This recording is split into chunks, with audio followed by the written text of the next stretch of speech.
Kesatuan Rakyat, Kesatuan Jiwa, Kerajaan Perpaduan. Teruskan bersama di dalam channel ini untuk perkembangan-perkembangan isu semasa, isu politik, dan isu-isu hangat di Malaysia pada hari ini. Jangan lupa teruskan bersama di dalam channel ini. Tekan butang like, share, dan subscribe channel ini untuk perkembangan terkini politik di Malaysia. Subscribe supaya kamu tidak terlepas perkembangan-perkembangan politik. Selamat pagi, salam sejahtera Malaysia. Tuan-tuan dan puan-puan semua, terima kasih sudah meluangkan sedikit masa bersama di dalam channel ini. Jadi sebelum saya masuk kepada berita hangat hari ini, saya ingin memohon Anda untuk bantu saya kembangkan lagi channel ini dengan tekan butang subscribe. Tuan-tuan dan puan-puan semua, satu kejutan kepada rakyat Malaysia berkenaan dengan isu syarikat judi, dana syarikat judi yang dikabarkan diguna oleh Perikatan Nasional semasa berkempen. Jadi hari ini pendedahan demi pendedahan kita dengar, dan satu pendedahan hari ini daripada seorang orang kuat Bersatu ataupun orang kuat Muhyiddin Yassin dan juga Perikatan Nasional. Hari ini kenyataan daripada Hamzah Zainuddin yang pasti mengejutkan, yang kita nantikan. Sebab sebelum ini banyak pendedahan yang berlaku selepas isu syarikat isu dana syarikat judi ini timbul. Duit kempen, dari mana duit kempen calon Perikatan Nasional menjadi tanda tanya kepada ramai orang. Jadi kenyataan daripada Hamzah hari ini, duit kempen calon Perikatan Nasional bukan daripada dana syarikat judi, kata Hamzah Zainuddin. Akhirnya Hamzah Zainuddin buka mulut. Perikatan Nasional mengakui bahawa calon yang mewakili gabungan itu ketika PRU 15 diberikan dana untuk tujuan berkempen, namun menafikan ia datang daripada syarikat perjudian. So maknanya memang ada dana, tetapi Hamzah Zainuddin menafikan dana itu adalah daripada syarikat perjudian.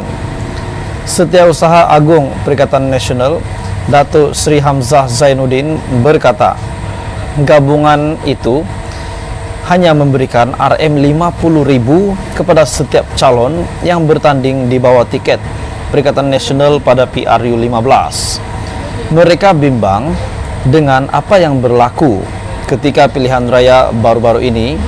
Oleh itu Anwar Ibrahim, Perdana Menteri, mendakwa untuk kempen Perikatan Nasional menerima jutaan ringgit dana daripada tauke judi ataupun syarikat judi. Menurut Perdana Menteri, ya benar, kami berikan dana.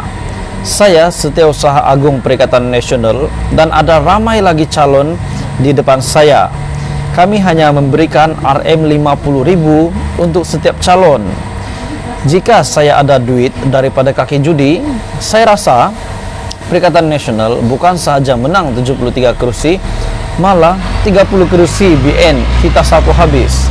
Apa kena mengena pula dengan BN? Ini menjadi tanda tanya lagi. Sebab Hamzah Zainuddin kata, jika mereka kaki judi dan benar-benar duit daripada syarikat perjudian, mereka juga kata bahawa 30 kerusi BN pun mereka boleh tawan dengan mudah. Namun kerana kami tidak mempunyai uang yang mencukupi, sebab itulah kita tak dapat menang banyak, katanya dalam satu ceramah ketika berkempen untuk pilihan raya umum ke-15 bagi kerusi Dewan Undangan Negeri Dun Tioman di sini malam tadi. Jadi tuan-tuan dan puan-puan, sebelum saya teruskan, Hamzah Zainuddin mendakwa bahawa jika mereka mempunyai duit yang cukup, mereka boleh menawan 30 kerusi parlimen yang BN menangi. Maksudnya mereka menang PRU 15 melalui kenyataan daripada Hamzah Zainuddin ini adalah semata-mata kemenangan mereka ini semata-mata rakyat yang mengundi mereka adalah hanya semata-mata kerana wang. Semalam Anwar ketika sedang media selepas mempengerusikan mesyuarat khas kabinet di Putrajaya membayangkan dana kempen pilihan raya Perikatan Nasional yang datang daripada syarikat perjudian yang terbabit dengan cabutan khas judi.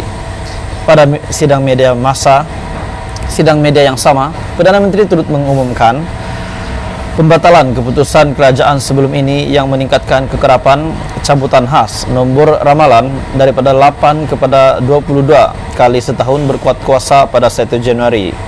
Sementara itu, Hamzah Zainuddin juga mengingatkan bahwa Tengku Zafrul Tengku Abdul Aziz yang dilantik membarisi senarai kabinet kerajaan perpaduan adalah Menteri Keuangan ketika Muhyiddin dan Datuk Seri Ismail Sabri Yaakob menyetujui kerajaan sebagai Perdana Menteri. Beliau juga berkata, keputusan berkaitan cabutan khas syarikat perjudian diputuskan oleh Menteri Keuangan dan Tengku Zafrul harus menjawabnya. Jadi kalau begini, rupanya Tengku Zafrul ini terlibat dengan keputusan. Memang terlibatlah kan tuan-tuan dan puan, sebab Tengku Zafrul pada itu adalah Menteri Keuangan bagi kerajaan pentadbiran Muhyiddin Yassin. Beliau Anwar berkata, ketika pentadbiran kerajaan sebelum ini 22 cabutan khas, siapa Menteri Keuangan? Jawabannya memanglah Tengku Zafrul, dan Anda kena tanya Tengku Zafrul. Ya, perkara itu sebenarnya Perdana Menteri boleh berbincang dengan Tengku Zafrul berkenaan dengan kenapa setahun dibuat 22 cabutan khas. Yang penting sekarang kita sedang, seperti yang Anwar kata, reformasi. Pada tahun hadapan akan diturunkan kepada 8 kali setahun saja. Jadi berkenaan dengan 22 cabutan khas ini memang sudah pasti perbincangan antara Menteri Keuangan yang lama yaitu Tengku Zafrul dan juga Menteri Keuangan yang baru merangkap Perdana Menteri akan diadakan. Jadi tuan-tuan dan puan, ini sangat menunjukkan tuan-tuan dan puan, ini hanya menunjukkan Menteri Keuangan ada kuasa, dan dalam perkara berkenaan perjudian hanya Menteri Keuangan berkuasa, dan Anda perlu tanya Tengku Zafrul, kata Hamzah Zainuddin. Jadi tajuk berita hari ini, duit campaign calon PN bukan daripada dana syarikat judi, kenyataan daripada Hamzah Zainuddin. Salam sejahtera Malaysia, tuan-tuan dan puan-puan. Satu berita yang menjadi tanda tanya ramai orang pada hari ini.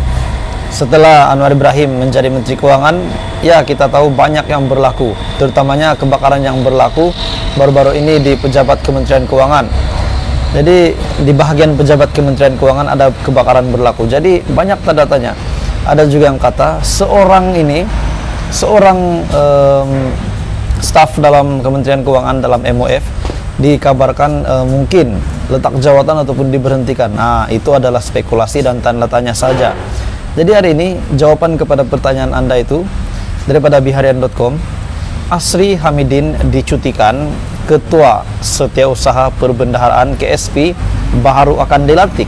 Menjadi tanda tanya.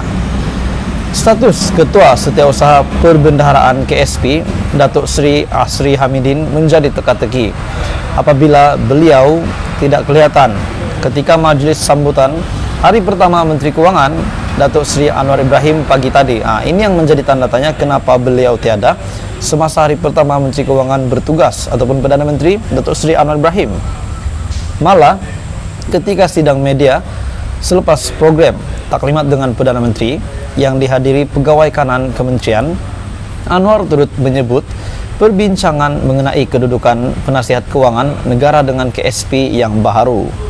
Beliau yang diminta mengulas mengenai kedudukan penasihat khas keuangan yang diketuai Tan Sri Muhammad Hassan Marikan menyatakan sebarang perkara termasuklah keahlian dan akses terhadap maklumat keuangan negara akan dibincangkan dengan pegawai kanan dan kementeriannya serta KSP yang baru.